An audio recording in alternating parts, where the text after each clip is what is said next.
Saviez-vous que GitHub vient de sortir une nouvelle boîte à outils open source impressionnante qui permet aux développeurs d'utiliser l'IA de leur choix, que ce soit GitHub Copilot, Claude Code, Gemini CLI ou bien d'autres pour le développement piloté par les spécifications. Elle s'appelle SpecKit.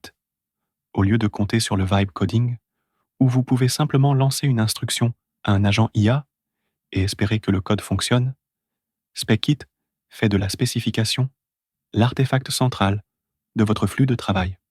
Les specs deviennent des documents exécutifs vivants qui guident votre agent de codage, évoluent avec votre projet et maintiennent tout aligné. Mais pourquoi utiliser SpecKit?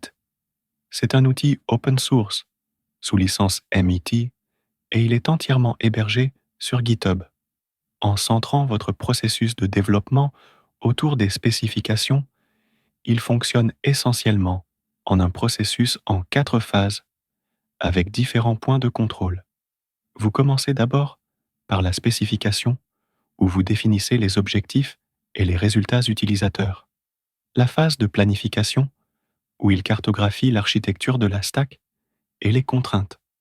Vous avez la phase de tâche où il décompose le tout en petites unités testables. Et enfin, l'implémentation où l'IA code étape par étape pour examen.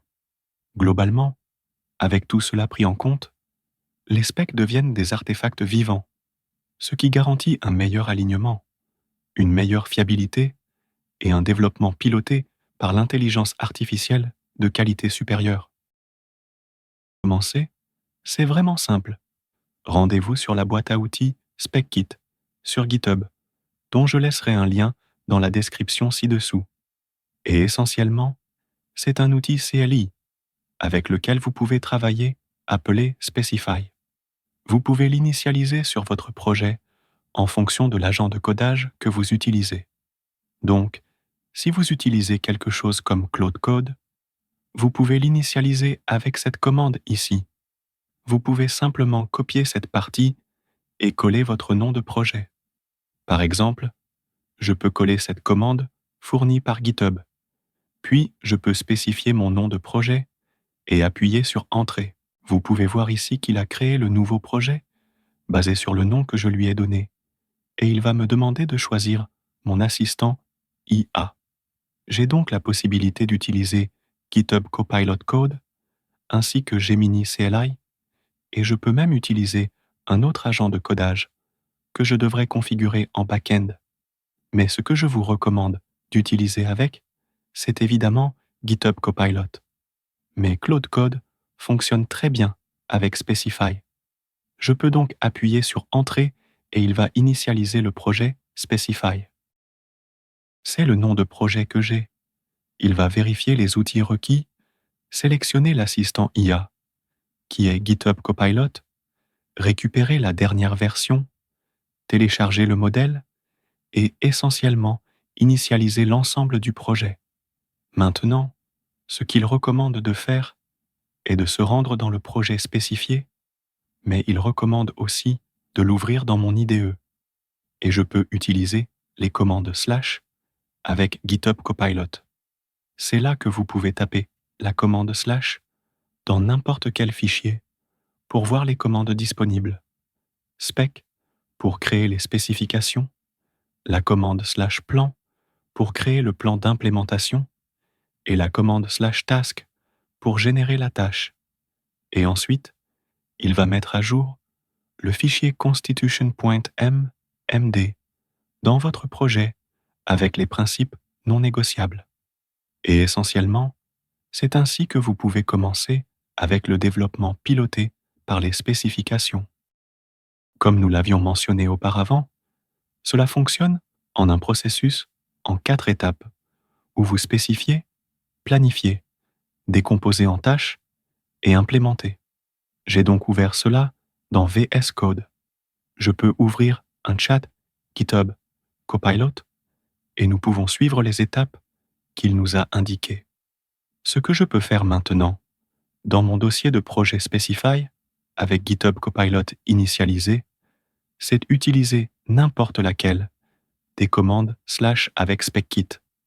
Donc, Ce que je peux faire maintenant, c'est utiliser ces différentes commandes slash comme plan. Je peux utiliser la commande slash task ainsi que slash implément. Pour commencer ce que vous essayez de faire, vous voulez d'abord créer la spec. Vous voulez utiliser la commande slash spec pour décrire ce que vous voulez construire et vous concentrer sur le quoi et le pourquoi, pas seulement sur la stack technique. Dans ce cas, il recommande que vous utilisiez la commande slash spec et vous pouvez coller n'importe quelle instruction que vous voulez. À titre d'exemple, je spécifie que je veux créer une page d'accueil SaaS moderne et responsive en utilisant uniquement du HTML, du CSS et du JavaScript, sans framework comme React, Vue ou Angular. Et vous pouvez voir qu'il va créer les spécifications pour que l'intelligence artificielle les suive. On dirait qu'il a fini de générer les spécifications où il donne une ligne directrice approximative sur ce que nous devons faire pour créer cela. Nous pouvons donc maintenant jeter un œil à cela. Si vous cliquez sur les spécifications, si vous ouvrez l'aperçu, cela vous donnera un aperçu des spécifications que l'agent IA suivra. Maintenant, ce que nous pouvons faire, c'est passer à la phase suivante. C'est la phase de planification. Nous pouvons coller la commande suivante, qui est /plan, où nous allons lui faire générer la feuille de route d'implémentation pour toutes les fonctionnalités qu'il a spécifiées dans le fichier MD de spécification.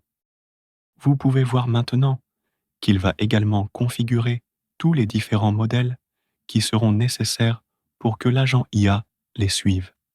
Il se concentrera également sur la création de tous les différents scripts à utiliser, ainsi que sur la mémorisation de tout ce qui a été généré. Maintenant, ce que je peux faire, c'est le préparer pour l'implémentation où je peux exécuter la commande /task pour commander la génération des tâches d'implémentation en suivant les différents principes qui ont été essentiellement outlined avec les différentes phases. Donc, essentiellement, maintenant, il va créer la liste actionnable et il va demander à l'agent de la décomposer et de l'implémenter. Il va alors travailler à la création et maintenant, il se concentrera minutieusement sur le suivi de chaque spécification qui a été listée à partir des phases de planification et de spécification, et il va tout implémenter. Maintenant, nous allons lui demander d'implémenter, en suivant les instructions, dans le fichier tasks.md. Un point à noter, on ne fait pas un slash, on donne directement l'instruction, et il va s'exécuter. Il a fini de créer. En suivant toutes les instructions, dans le fichier tasks, on lance l'application. On peut voir qu'il a créé un magnifique landing page d'un SaaS. Vous pouvez voir assez rapidement qu'il a pu se concentrer sur le développement de toutes les différentes fonctionnalités. Il a pu suivre la structure. Voilà, nous venons de VibeCoder, un joli petit projet web en utilisant SpecKit.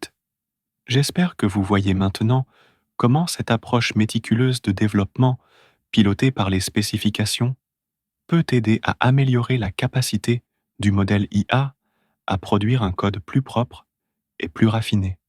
Cela vous donne également plus de précision pour orienter le modèle dans la direction que vous voulez prendre. Et si vous aimez ce type d'analyse technique, faites-le nous savoir en écrasant ce bouton « J'aime » sous la vidéo.